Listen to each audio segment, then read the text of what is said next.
Welcome to another edition of the Corner Booth Podcast here from the Stoughton Delicatessen Restaurant. I'm Aaron Rand, along with Bill Brownstein of the Montreal Gazette, and our guest today, former PQ leader Jean-François Lisée. Welcome. You get to call you Jean-François. We've established that already. We have established that. Pas Monsieur Lisée. Mr. Rand. That's fine. Either way. Call me Bill. All right. Thank you for being here. Very much appreciated. So I know you've had a chance to see some of the previous podcasts. I have. Paul St. Pierre Plamondon, I'm a Gabriel fan. Nadeau-Dubois. Yeah. I want to shift right into high gear right off the top. We had a new poll, a Léger poll, just a couple of days ago that continues to show support for the PQ growing and support for the CAQ falling. Or to the stable. point where, and I think the speculation was, you know how this works, if there were an election held today, which there won't be, but if there were, the PQ would win, and there was a possibility of the PQ forming a majority government. So I'd like your take on that first. Well, we're more than 2 years away from the election, but this trend has been pretty strong and steady since last October. And it really, when we had the by-election in Jean Talon, where there was Jean Talon is a liberal riding that historically that the CAQ held for the last two cycles, and the win of the PQ, who never had this riding before, was tremendously important. It was won by a wide margin, and the new MNA for Jean Talon, Pascal Paradis, said he wished for the Jean Talonisation of the rest of Quebec. When you look at the numbers of this poll of this week, it is the results of the Jean Talon by-election. So Quebec has been Jean Talonized. And what this means is that now we had projections by Philippe Fournier just yesterday. He says that the CAQ would be third in number of MNAs if the elections were held today, but with a margin that goes from 27 to 1. They could end up with only one riding, the CAQ. Now, that's in the realm of statistical possibility. Oh. And I had written a column for Le Devoir a couple of months ago called Le Dernier CAQiste, the last CAQiste. Okay. And Sounds the last like a bad CAQiste movie. and the last CAQiste would have been François Legault, because he was in the riding that seemed to be the strongest. And so we can have a situation where François Legault is the last standing CAQ member. Well, my question would be, the rise in support for the PQ, is that more a reflection of the dissatisfaction with the CAQ, or is it because of the belief in Monsieur St. Pierre Plamondon? Well, both. I mean, it's as though Plamondon was Jean Béliveau, and Legault kept sending him pucks on the stick. Interesting analogy. And so he needed Legault to be incompetent and to accumulate blunders, but he knows how to take the puck into the net. So that they're working together fine. Like a Guy Lafleur. Yeah. There's also speculation, I heard this at you during the week, that let's kind of fast forward to 2026. It's possible, beyond the CAQ failing, and maybe the last CAQist, that François Legault isn't the guy leading that party into that election. Do you believe that might happen? Well, that might happen, because we know that François Legault loves to govern, at least he used to love to govern, but he hates campaigns. And we saw that in the last campaign. He really hated the campaign. He hated the debates. He wanted to be elsewhere, and he was not very good at it. He won, despite not being very good at it. So I always thought that when he said he wanted to have a third mandate, he was in his zone at the time he said that. He's no longer in this zone. It's very tough humanly for him to be, when he said the first polls that showed that Plamondon was more popular than him as premier. That was harder to take than the electoral voting intentions. And he said, well, it pains me that Quebecers, and I believe him that it really pains him. And does he want to go through a possible, major defeat? Because, his voters are the PQ voters. He took the PQ voters away from the PQ Yeah. in 2018. They're coming back to the PQ with more newer voters because some of the youth are going to the PQ as well. And so he's going to have to make a decision next year or early 26 to say, well, do I want to leave now and have my successor being blamed for the catastrophe, or do I sink with my ship? I just want to ask, if you were a betting man, what would you say? It's a really tough call because I think there are also family dynamics. Does his wife want to go through with this or not? I think it's an important factor, and I can't say. One of the interesting, we had Monsieur Fournier on last week, actually, on a podcast, and one of the things he pointed out, of course, is that the PQ support, one quarter of which, not even independentists, like the people who aren't, like they just like him, but not necessarily the idea of a referendum, which he is, of course, planned to hold in his first mandate.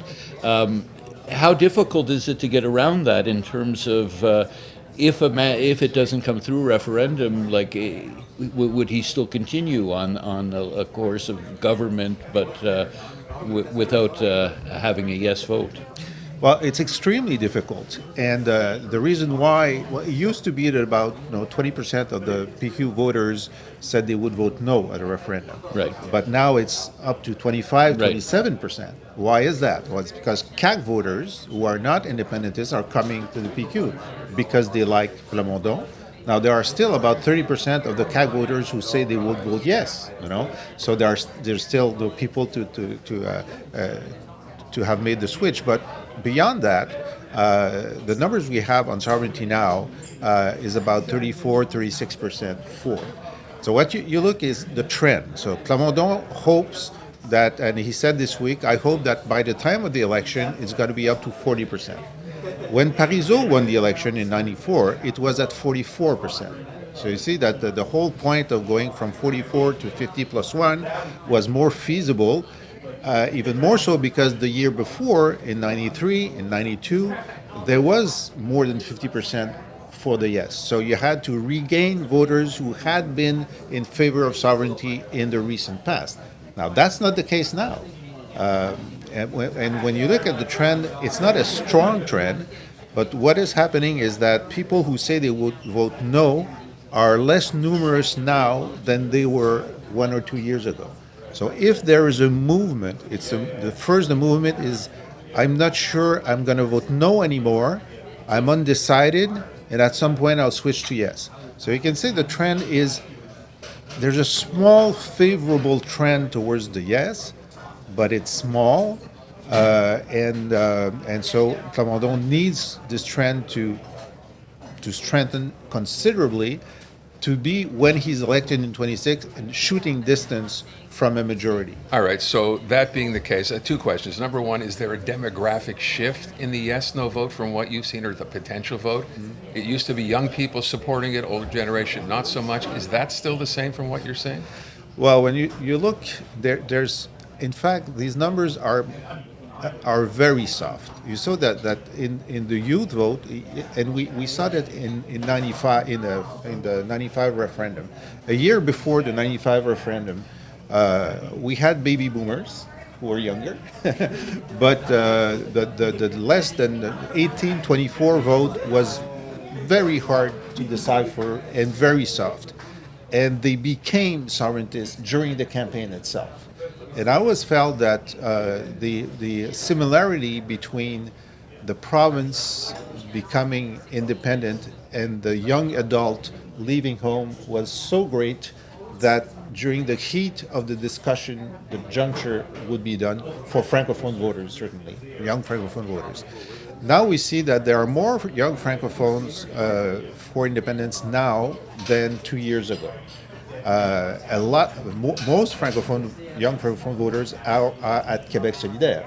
And that's the other paradox, that the majority of Québec Solidaire voters say they will vote no. Mm-hmm. Yeah. But again, they are in this kind of, they're in a sovereigntist house. So the idea both for Plamondon and Nadeau-Dubois is that, well, we can talk to them because we like them. So our plan is to make them independentists by the time the referendum To convince them Yeah. to become that. Yeah. So in that case, and we've talked about this actually fairly recently, you get to the stage where Paul St. Pierre Plamondon looks at his numbers, at his popularity numbers, the polling numbers, and says, this is going, as you said, the trend is going the right way. Do you talk down separation, sovereignty, a referendum now because you're in that position? Or do you keep talking it up because, one school of thought suggests you can talk this up a lot now, but as you get closer and closer to the actual election, that might scare some people off, and that's when you start to talk it down. I talked to a gentleman this week, Jim Many actually, who suggested, you know what, previous PQ leaders, he mentioned Lucien Bouchard, for example, have done the same thing. That's the playbook. Talk about it, encourage people, and then as you get closer and closer, assuming you still have the numbers, start pulling it back. Is that what you see happening here? You're right to say that it's the playbook. And it's even the Jacques Parizeau playbook. Because Jacques Parizeau, in the election of '94, do you know that independence was not mentioned in his ads? It was not the slogan of the campaign.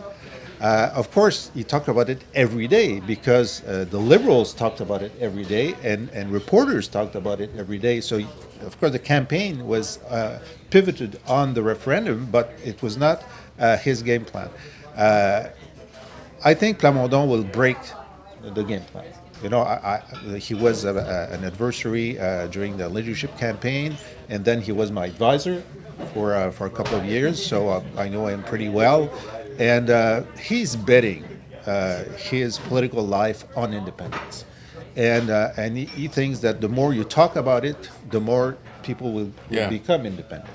And so he will, he's touring. He had a lot of people in the University of Sherbrooke recently, and University of Montreal this week. He's making the case.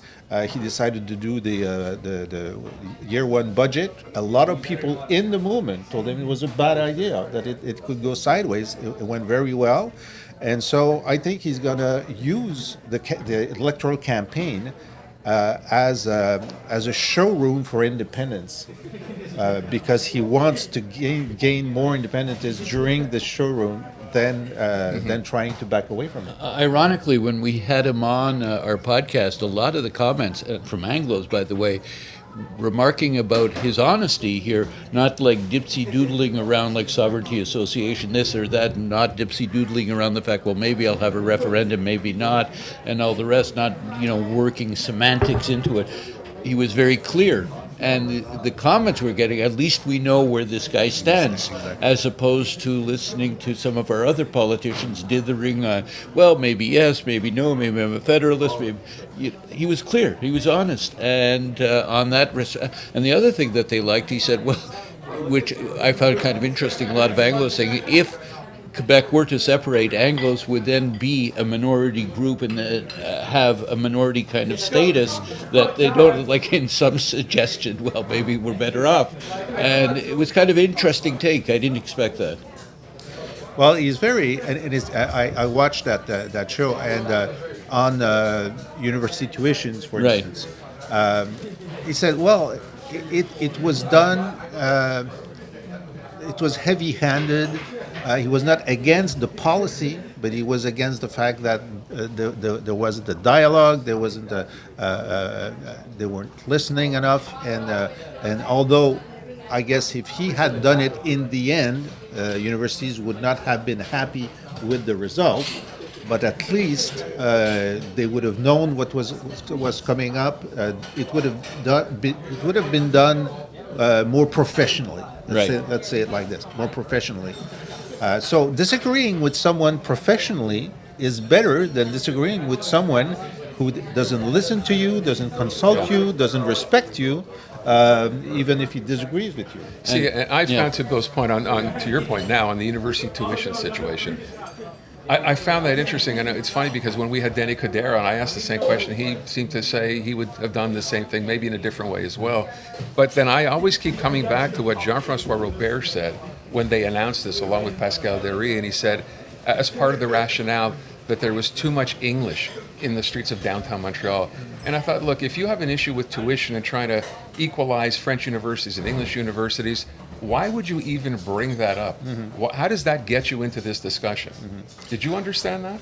Well, I understood that, and I knew how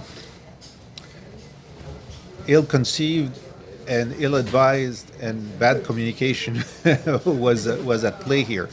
And we discussed at your show. I'm with you twice a week, and I love that. But we discussed this, and you know that my first and foremost interest in all this debate was making sure that students at McGill and Concordia, Dawson, and elsewhere gain the tool of operational French. That was the most important thing to me. And I would have done away with the tuition hike against the aim to have 100% of these students finishing their first cycle with an operational French. And I would have funded that. I would have given more time to get to that because that's how you get more French in downtown Montreal, is have more Francophones and more Anglos who speak French well enough to partake into the French side. So Well, the it's interesting not a thing- zero-sum game at that No. point. You're not hurting the Anglos to accommodate the Francos, right. which made more sense. The reaction, not just from Anglos, but Francos as well, was just a very cynical reaction to having lost Jean. He had to come up with something to appease the nationalists within his group. It wasn't thought out, it wasn't well conceived, and it was viewed on all levels, not just Anglos, Francos as well, as being very cynical. This is what we're going to have to do to get back and show our real colors. And it was, like you say, it wasn't well thought out at all. That's right. But when you look at the numbers, especially with foreign students and temporary workers, the amount, the number of unilingual Anglos in Montreal has grown 20 or to 30% in the last 5 years. So when we Francophones say, well, we're hearing more English in the streets, no, it's not a figment of our imagination. The Commissioner to Language said that with the temporary workers, the amount of English spoken at work has grown 50% in the last 6 or 7 years, and so it's a real concern, but it has to be addressed with some care, professionalism. But you have to admit that. But this is a consequence of immigration, Yes. for the most part. Immigration and foreign students, that the numbers of which have grown considerably, not English Canadian students, whose numbers are pretty steady in the last 10 years, but So- international students. The Corner Booth podcast is brought to you in part by the Snowden Delicatessen, where we are. 75 years in business, the hub of Montreal's greatest smoked meat, plus carnotzel, potato latkes, and the famous Snowden Deli party sandwiches. That's the Snowden Delicatessen. There's always this ongoing, I call it a debate, I guess, if you want, statistics cited on both sides. So this idea of the government, every time they introduce a piece of legislation, an idea, is to protect and promote the French language. And the idea that French is in decline. Let's talk about Montreal specifically. Outside of the fact that the statistics you just cited with respect to more English being spoken, do you actually believe that French is in decline in Montreal? Well, absolutely. If you know, one of the great accomplishments of Quebec and of the Anglo community from, let's say, Bill 101 to the early 2000s is how bilingualism grew tremendously within the Anglo community. I'm not talking about you, Aaron. I'm talking generally. Thank you. I'm kidding you. but Bill's French is pretty good. But then we have a withdrawal. Well, because of immigration in particular, the number of unilingual Anglos has grown, and has grown tremendously in the last 5 or 6 years. But those unilingual Anglos, to your point, are mostly temporary workers or students, not the Anglo population here, who for the most part are more bilingual now than they've ever been before. That's You know, right. those Anglos, But- like that they always refer to, the blue-haired set from Eaton's way back when, I mean, they all left many, many years ago, or they died, or whatever. But it's a whole generation of Anglos here who are largely Francophiles as well. Like who like celebrate. Look, we could have gone to Toronto too, but we love this city, we love this province, and I love that you love it, and I'm grateful that you're here. But still, even this blue-haired set, one out of four Anglos in Montreal, not temporary workers, one out of four say they don't speak French. Well, some that say they don't, but those ones say they don't speak French. And when you look at young Anglos and young Francos in Montreal, there are now, that's new, there are now more young Francophones who are bilingual than young Anglos. So, but to your point, these are temporary workers, Right. temporary students, but they're here all the time. And so they're part of the population, and their number is growing. So in terms of linguistic dynamics in downtown Montreal, it makes a real difference. You know.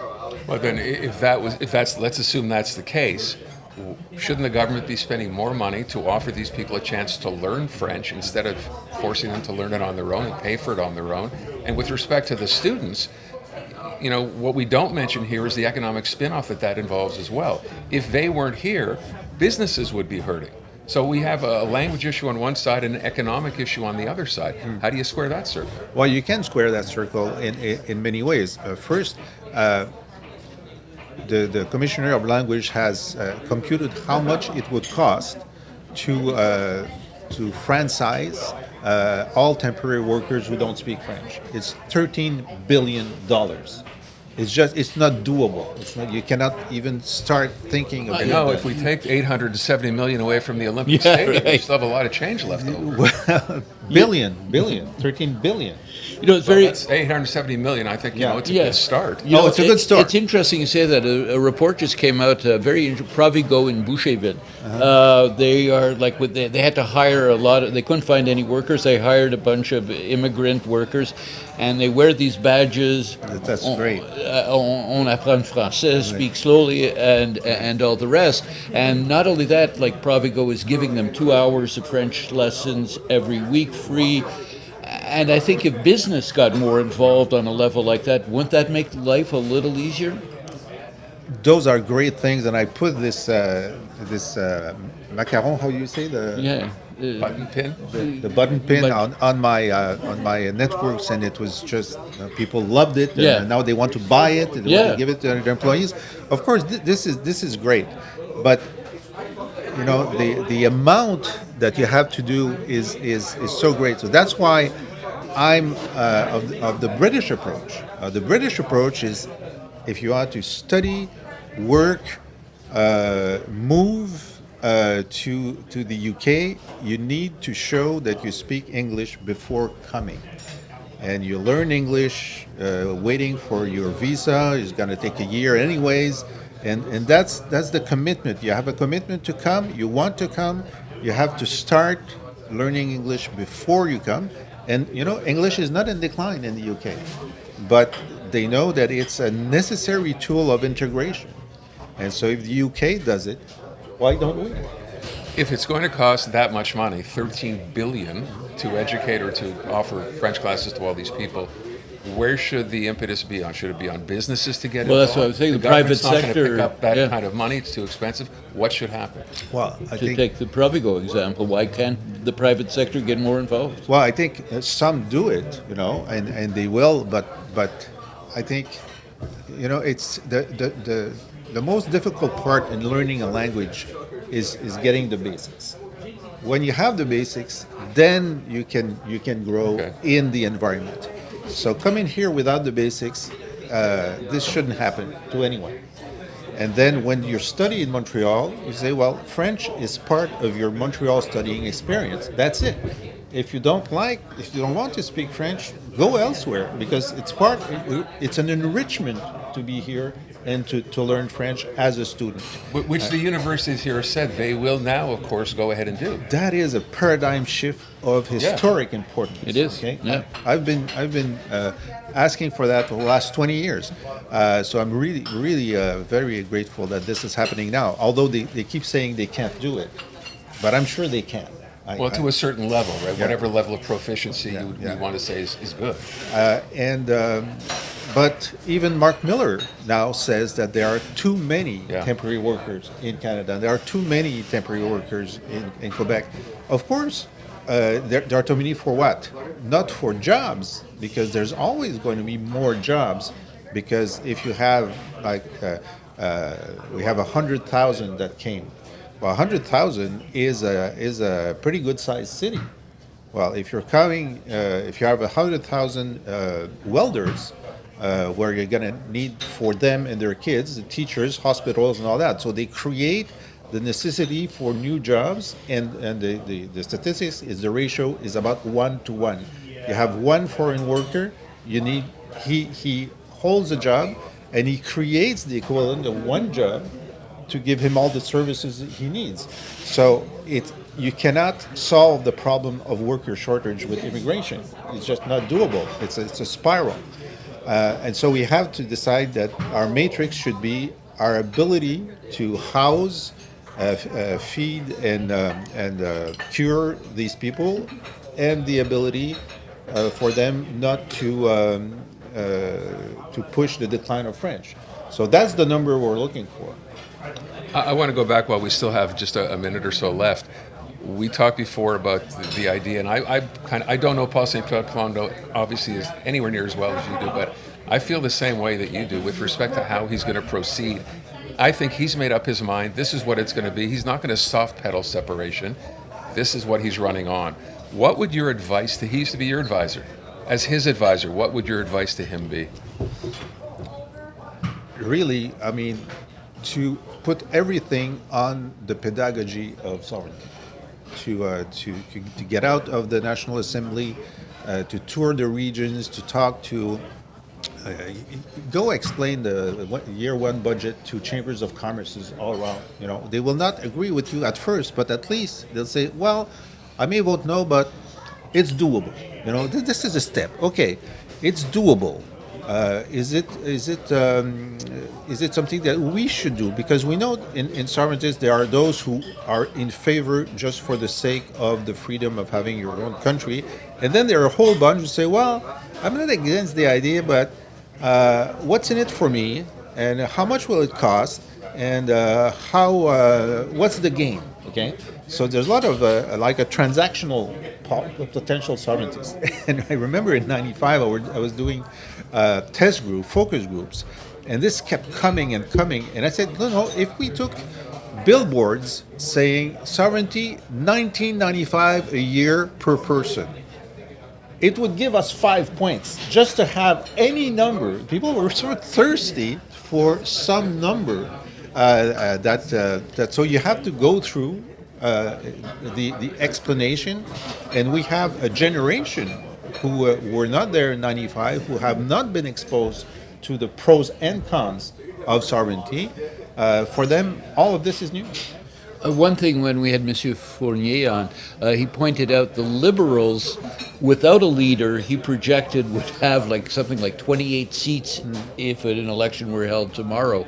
And he pointed out one thing that has been overlooked. If they had a leader, I mean, the CAQ, he figures, would be finished, and it would be the old system of Liberals versus PQ.